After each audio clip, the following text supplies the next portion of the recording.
Hello बच्चा party, how are you all? I hope you all are good, fit and fine. So आज की video में मैं आपको बताने वाली हूँ कि if you are preparing for board exams तो आपको कहाँ से प्रिपेयर करना चाहिए। Also I am discussing of 12th class, ठीक है, कि आपको 12th class 11th class sorry कि अगर आप 11th में हैं तो भी आप कहाँ से प्रिपेयर कर सकते हैं। If you are in 10th 12th 11th तो आप लोगों को बेस्ट तरीका बता देती हूँ। सबसे मेन चीज तो होती है कि आप लोगों की कॉन्सेप्ट क्लैरिटी होना बहुत ज्यादा जरूरी है। If you are preparing for 10th 11th और 12th, ठीक है, अगर कॉन्सेप्ट क्लैरिटी नहीं है तो you can take help from YouTube, ठीक है, वहां से आप पढ़ सकते हैं। क्योंकि गाइड से या फिर आप कोई गेस्ट पेपर कुछ भी आप कर लें, अगर आपको बेस की क्लैरिटी नहीं है so you can not do it from anywhere. आप कहीं से भी वो चीज को अच्छे से नहीं सीख सकते। तो उसके लिए बहुत ज्यादा बेस्ट है कि आप लोग पहले कॉन्सेप्ट क्लैरिटी करें, ठीक है। और इसके अलावा अगर मैं थियरी सब्जेक्ट्स की बात करूं, थियरी मींस जिनमें पढ़ने का काम होता है, like Hindi, English, SST, science, उनमें रीडेबल चीजें जो हैं तो आप उनकी भी पहले चीजों को समझिए। उसके लिए यूट्यूब पर there are so many teachers और बहुत ज्यादा गुड और इंटेलिजेंट टीचर्स हम लोगों के बीच मौजूद हैं, तो आप उनसे पढ़ सकते हैं। यहाँ से पढ़ने के बाद बात आती है कि आपको किसी जो कुछ एक्स्ट्रा पढ़ने की जरूरत है या फिर कुछ आपको ऐसा है कि हाँ उनके क्वेश्चन आंसर्स पढ़ने की जरूरत है, तो फिर उसके लिए हम लोग मूव करते हैं गाइड्स की तरफ या फिर गेस्ट पेपर्स की तरफ या फिर जो सेट पेपर्स आते हैं उनकी तरफ, प्रीवियस ईयर जो पेपर्स होते हैं उनकी पूरी पूरी गाइड मेंटेन कर रखी होती है उनकी तरफ, तो हम फिर उनकी तरफ मूव कर सकते हैं।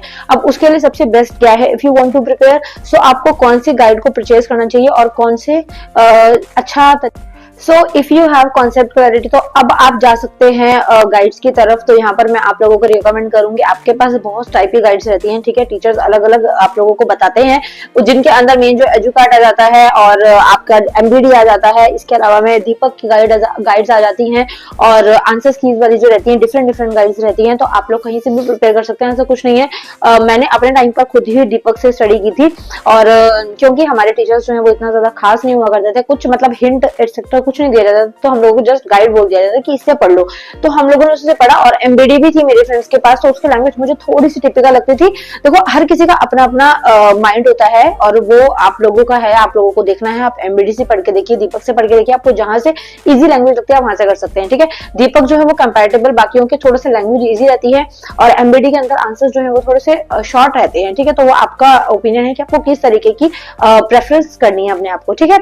उसके अलावा में कॉन्सेप्ट को क्लियर कर लो, बहुत ज्यादा जरूरी है, एग्जाम में फंसोगे, वरना किसी भी गाइड से रट्टा मार लो कोई बेनिफिट नहीं होगा अगर जब तक आपको कॉन्सेप्ट्स की चीजों की जानकारी नहीं है। फॉर एग्जाम्पल मैथ्स में कोई चैप्टर है, आप उसको रट्टा मार लो, कितनी भी गाइडों से क्वेश्चंस को रट लो, बट अगर आपको पता ही नहीं है उनके अंदर स्टेटमेंट्स और जो चीजें हैं वो किस तरीके से निकल रही हैं, किस तरीके से सॉल्व हो रही हैं, तो आप वो चीज नहीं कर सकते। तो इस चीज को करना बहुत ज्यादा जरूरी है। आई होप ये चीजें समझ आई होंगी, इनके ऊपर काम करो तभी आप अच्छा स्कोर कर सकते हो। Okay, for more video subscribe the channel.